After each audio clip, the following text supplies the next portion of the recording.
Bonjour à tous, bienvenue à notre méditation quotidienne. Et bien aujourd'hui, ce matin, nous en sommes à notre avant-dernière méditation dans le premier chapitre de l'épître de Paul aux Thessaloniciens.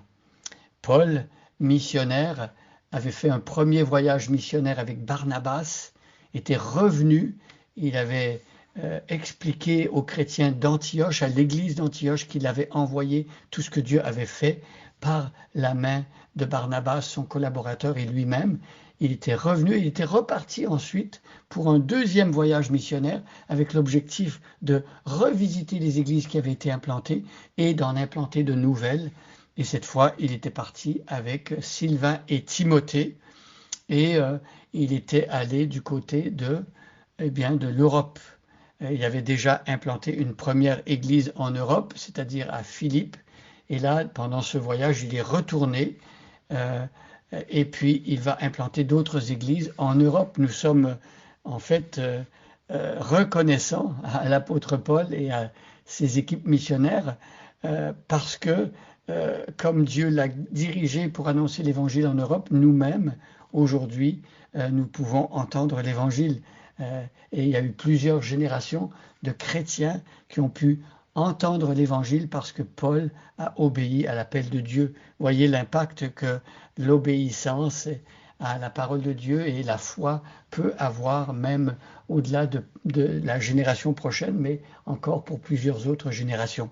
Alors je vais lire aujourd'hui les versets 1 à 10, tout le chapitre, et aujourd'hui on va s'arrêter au verset 9. Alors prenez votre Bible, suivez avec moi, trouvez la première épître de Paul aux Thessaloniciens et je lis le verset 1 jusqu'à 10.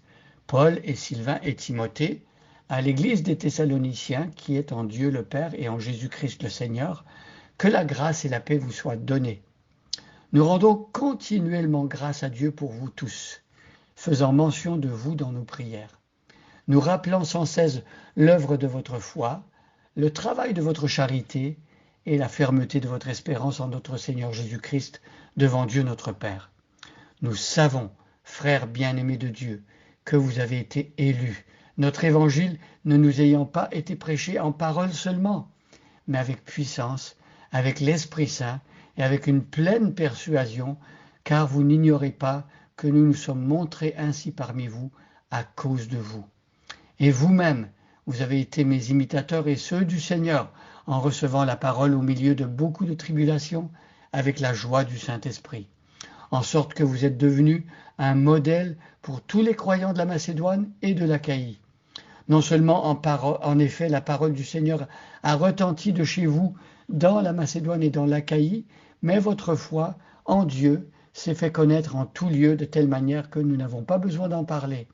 Car on raconte à notre sujet quel accès nous avons eu auprès de vous et comment vous vous êtes convertis à Dieu en abandonnant les idoles pour servir le Dieu vivant et vrai et pour attendre des cieux son Fils qu'il a ressuscité des morts, Jésus, qui nous délivre de la colère à venir. Je relis le verset 9. Car on raconte à notre sujet quel accès nous avons eu auprès de vous et comment vous vous êtes convertis à Dieu en abandonnant les idoles pour servir le Dieu vivant et vrai. Alors voilà encore un témoignage de l'impact que la vie changée et transformée des Thessaloniciens a eu tout autour. On raconte, il y avait des gens qui parlaient de l'église de Thessalonique et qui racontaient ce qui s'était passé. On raconte à notre sujet. Donc les gens racontaient ce qui s'était passé quand Paul, Sylvain et Timothée étaient arrivés à Thessalonique. Ils racontaient, voilà, quand Paul et son équipe missionnaire est arrivé dans cette ville païenne, voilà, quel accès nous avons eu auprès de vous. Ils racontent comment donc Dieu avait ouvert les portes, comment Dieu avait préparé le terrain pour que Paul et ses amis aient un accès auprès des Thessaloniciens. C'est Dieu qui avait ouvert la porte, c'est Dieu qui avait permis que les missionnaires puissent aller auprès de cette population de Thessalonique pour annoncer l'évangile. Et ensuite, après, dans la suite du verset 9, comment vous vous êtes convertis à Dieu. Alors ici, il est question de conversion. Ces personnes étaient des païens, des idolâtres, des polythéistes qui n'avaient aucune notion de qui est Dieu, le Dieu unique, le Dieu d'Abraham, d'Isaac, de Jacob, le Dieu de Jésus-Christ, et aucune notion aussi de l'alliance que Dieu fait avec les hommes ou des livres bibliques, des prophéties de l'Ancien Testament. Ils n'avaient aucune connaissance de ça. Et donc, ils expliquent comment vous vous êtes convertis à Dieu. Et là, dans la suite du verset 9, Paul explique ce qu'est la conversion. Alors, aujourd'hui, pour nous, il y a peut-être parfois une certaine confusion quand on parle de conversion. Alors aujourd'hui, on peut s'imaginer que se convertir, c'est changer de religion. Tu es bouddhiste et tu deviens, par exemple, musulman. Ou tu es hindou et tu deviens zoroastrien, ou on peut penser à n'importe quelle religion, et on se dit c'est changer de religion. Mais ici, l'apôtre Paul explique que la conversion, en fait, c'est pas changer d'étiquette religieuse. Comment vous vous êtes convertis à Dieu? On se convertit d'abord à Dieu. On se convertit à une personne, pas à une religion. Comment vous vous êtes convertis à Dieu? En abandonnant les idoles. Et voilà la première étape de la conversion, c'est d'abandonner les idoles. C'est une manière d'expliquer ce que c'est que la repentance. Quand on se repent, on laisse derrière nous tout ce qui remplaçait Dieu dans notre vie, tout ce qui faisait obstacle à Dieu dans notre vie, tout ce qui déplaisait à Dieu. Dieu, par son Saint-Esprit, nous convainc des péchés dans notre cœur. Et donc, une fois convaincu des péchés dans notre cœur, on demande pardon et on abandonne, on laisse ça derrière nous. Et c'est ce qui s'était passé avec les Thessaloniciens. Ils adoraient des idoles.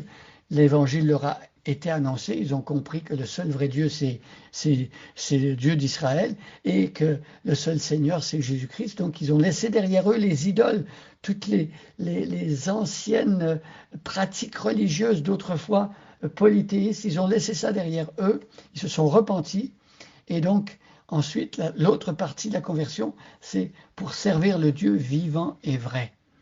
Alors, ils ont dû reconnaître quelque part que leur religion d'autrefois, ce qui était le premier dans leur cœur autrefois, leurs idoles, ce n'étaient pas des dieux vivants et vrais. Leurs idoles étaient des idoles mortes et fausses. Et leur croyance était erronée. Donc ils ont abandonné cela. Les amis, quand on veut connaître la vérité de Dieu et l'Évangile, il y a aussi cette démarche-là que Dieu met devant nous, de reconnaître qu'il y a des idoles, il y a des fausses croyances, des faux dieux dans notre cœur, que nous nous trompons par rapport à la vérité. Et donc, abandonner cela, demander pardon, laisser derrière tout cela et avoir le désir de servir le Dieu vivant et vrai. Et dans le sens de servir ici, c'est de l'adorer, c'est de vouloir être son disciple pour servir le Dieu vivant et vrai. Une belle définition ici de qui est le Dieu de la Bible. Le Dieu de la Bible, c'est le Dieu unique. Les chrétiens sont monothéistes et c'est un Dieu vivant. Dieu vit éternellement. Il n'a pas de commencement ni de fin. Il a toujours été là. Il est je suis. Et il est le Dieu vrai. Il n'y a aucun mensonge.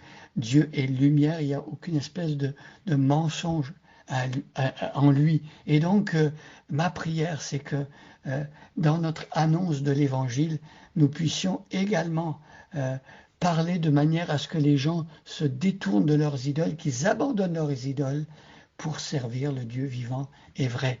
Bonne journée à chacun et à chacune et soyez bénis.